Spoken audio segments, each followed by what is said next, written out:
Now back to Smoke on the Water for more Straight Up with Sturge.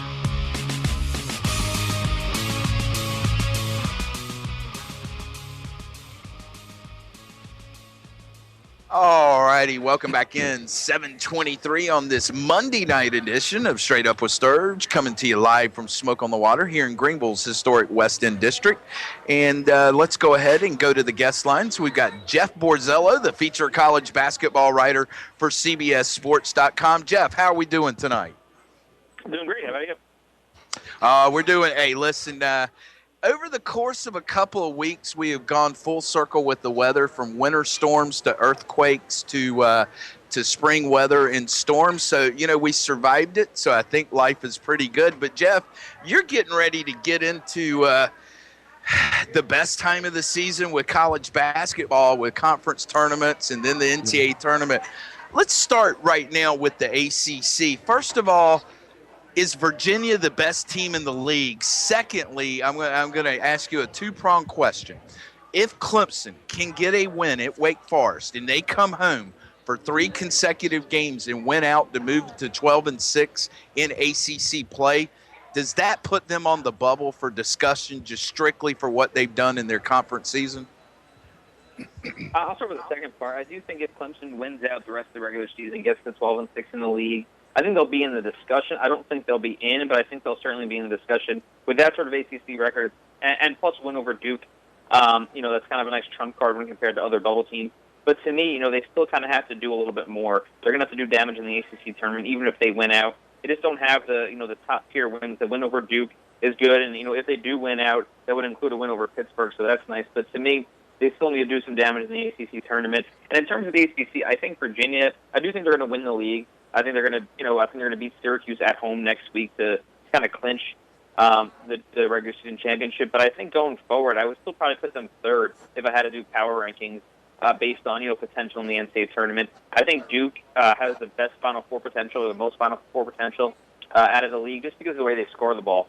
Not that many teams can put out 4 shooters or 5 shooters plus Jabari Parker, Rodney Hood. It's hard to match up with them. And Syracuse, despite their 2 losses, I still think they're a better team than Virginia. But I do think Virginia, the way they defend, it's going to keep them in games. They don't have the scoring pop of some other teams, but they can overcome 5, 6, 7 minute scoring drought because of their defense. They're going to stay in the game despite that.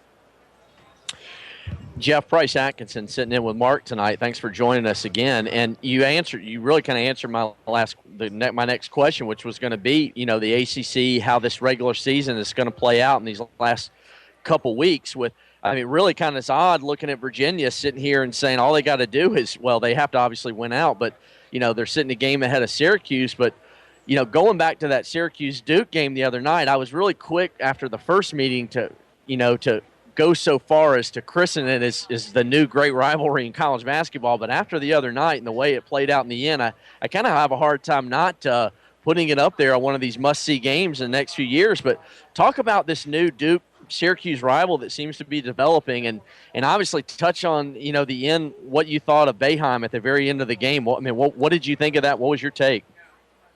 Well, first when I saw it, I thought the refs kind of, maybe took it too far by giving him 2 technicals and ejecting him, because that obviously basically ended the game. Syracuse wasn't going to come back from that. But after looking at it a few times, after talking to some people about it, the refs really had no choice. He ran on the floor, and it seems like he didn't really want to give him that second technical foul. He didn't give it to him until after the 6th or 7th profanity that he dropped at him. But after the game, he said he didn't really regret it. I think that in the moment, he wasn't going to admit that he regretted it. I think now he probably does, because you look at C.J. Ferris' comments after the game saying that he thinks they would have had a chance to win if Boeheim didn't do that. I think that he kind of, Boeheim now looks back and probably feels a little bad about it. But in terms of Duke-Syracuse rivalry, I think it's going to basically replace Duke-Maryland as the second best, the best non-Duke-UNC rivalry in the ACC. Just because with Boeheim and Krzyzewski, 2 of the best coaches in the country, 2 of the more legendary ones, both teams are always going to be talented. It's going to be tough to find a game over the next few years where both teams aren't ranked, if not the top 5 or top 10, at least in the top 20 with a ton of talent. So, those games are always going to be good. The Carrier Dome and Cameron Indoor Stadium are 2 of the best arenas in the country. So every game that these 2 teams play is going to be a must-see game. Let me ask you real quick also, Jeff, staying in the ACC, about Virginia and Syracuse. And you just mentioned you thought that Duke, in your mind, is built to go the furthest in the NCAA tournament. But let me ask you about Virginia and Syracuse. One, do you think Virginia is finally getting the respect that they've really earned on the court? And how far do you see them going? And number two, how far do you think Boeheim in this 2-3 zone, with C.J. Fair and that senior leadership and the great point guard play they're getting out of Tyler Ennis, where do you see them? How far do you see them going? Well, I think Virginia, I think they're still kind of not getting the most respect. I know, every time I seem to mention on Twitter that they're going to win the ACC, there seems to be some blowback that they played a weak schedule and they're not that good and they can't score like Duke and Syracuse. But, to me, defense, in the NCAA tournament, the games are going to slow down. It's going to be, possession-by-possession game. And if you look at the numbers, they actually play slightly faster than Syracuse. People wouldn't believe that, but they do. And, to me, in the NCAA tournament, like I said, when it's a stressful game and teams are going to miss shots, people are going to get tight, defense is going to be consistent. And I think Virginia's going to be able to impose their style and tempo on teams, which is going to help. And then Syracuse, I know they lost the 2 in a row. I still think they're a very good team. Tyler Ennis is one of the most steady point guards in the country, despite being a freshman. C.J. Fair is, an All-American caliber player. To me, it's going to come down to Trevor Cooney. He's really struggled lately, and it's coincided with, a couple of close games and the 2 losses. He has to get his shot back because he's one of the few consistent knockdown shooters on the team. Besides him, Ennis might be the next best shooter, and he doesn't shoot a ton from the perimeter. To me, Syracuse struggling to score in the half court. They're getting a lot off offensive rebounds. Cooney's going to have to be the knockdown shooter so they can score against that defense. We're talking with Jeff Borzello, CBSSports.com basketball feature writer. And Jeff, tonight, the University of Kansas has a chance to clinch a share of their 10th consecutive Big 12 regular season title.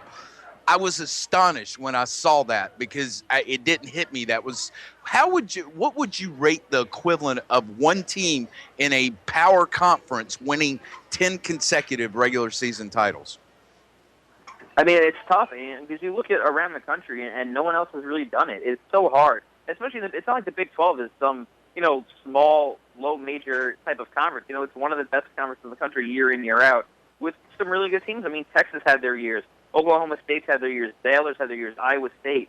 Going down the line, Oklahoma, Kansas State. But Kansas continues to win. And even a couple of years ago when they didn't have, the great talent, they still found ways to win the conference championship. And I think that's a testament to Bill Self.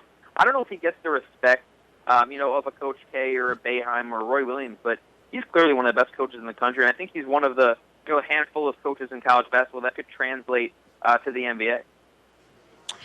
Well, let me ask you about the Big 12, Jeff. And I had this on my list, and I really kind of wanted to get your thoughts on a couple, sliders and risers in the Big 12, and 2 teams in particular, and really the slide in Oklahoma State. Everybody knows about the Marcus Smart suspension, everything that happened at Texas Tech. What's going on with Travis Ford's club? And then also, I know they've lost their last 2, but Bob Huggins has got West Virginia now fighting back and in the mix, in the conversation for a bid. What do you think about Oklahoma State and West Virginia right now? Oklahoma State, they bounced back. They snapped their 7-game losing streak with the win over Texas Tech. Marcus Smart came back, had 16 points, 10 assists, and he's kind of obviously the key going forward. And I think the loss of Michael Cobbins inside, a few weeks ago back in January really hurt them because I think it forced Smart to try to do too much. He wasn't letting the game come to him like he was last year. He wasn't penetrating off the dribble and dishing out to LeBron Nash, Markel Brown, and Phil Forte. Now I think he's going to realize that he can do that. And I think playing TCU tonight, that's going to be another confidence booster for them. And then it's going to come down the stretch. And they're going to have Kansas State, and Iowa State.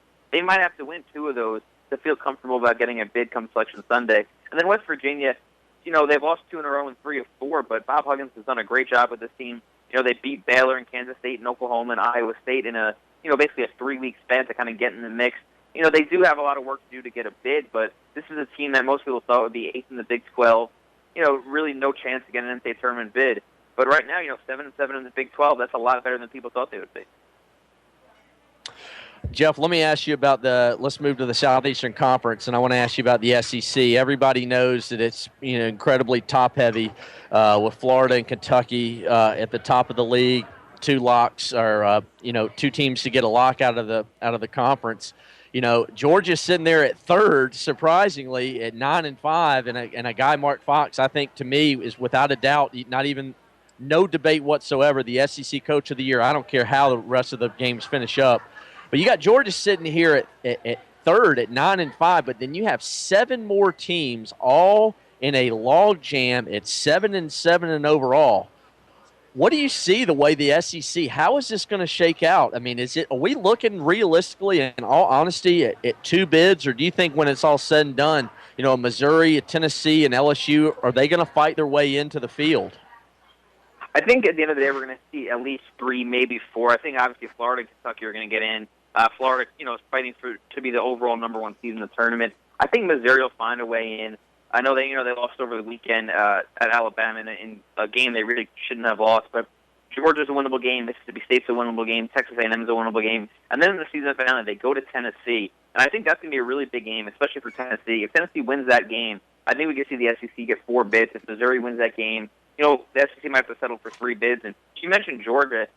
Mark Fox has done a great job, and I think he's been on the hot seat kind of all year, but a third-place finish in the SEC, double-digit wins in the SEC. It's going to be tough to get rid of him, given the job he's done this year and the guys he has coming back next year. We're talking with Jeff Borzello. You can follow him on Twitter, simply at Jeff Borzello, CBSSports.com. And, Jeff, speaking of Coach of the Year candidates, which way is your needle pointing in this direction? Are you thinking along the lines of Greg Marshall at Wichita State, or maybe Boeheim at Syracuse, Billy Donovan at Florida? Or would you look a little bit further down, maybe like a John Balin at Michigan or Tony Bennett at Virginia? Because quite frankly, those are 5 guys right there, as well as Mick Cronin from Cincinnati, that I think could all be in the mix for this Coach of the Year when all's said and done. Yeah, I mean, there's a ton of candidates. And you didn't even mention guys like Steve Fisher of San Diego State and Fred Hoiberg at Iowa State, and those guys are right in the mix with the guys you mentioned. I think at the end of the day, it's going to probably be Greg Marshall, just because the team is coming off a Final Four.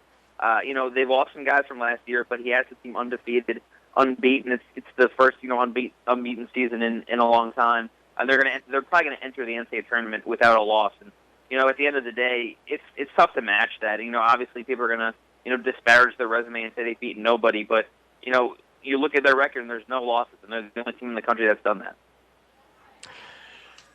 Jeff, let me ask you, I want to talk about some of the teams, non-power conference teams. And, championship week, we're barreling toward the end of the regular season, and championship week with, especially the first week with the mid-majors, so to speak.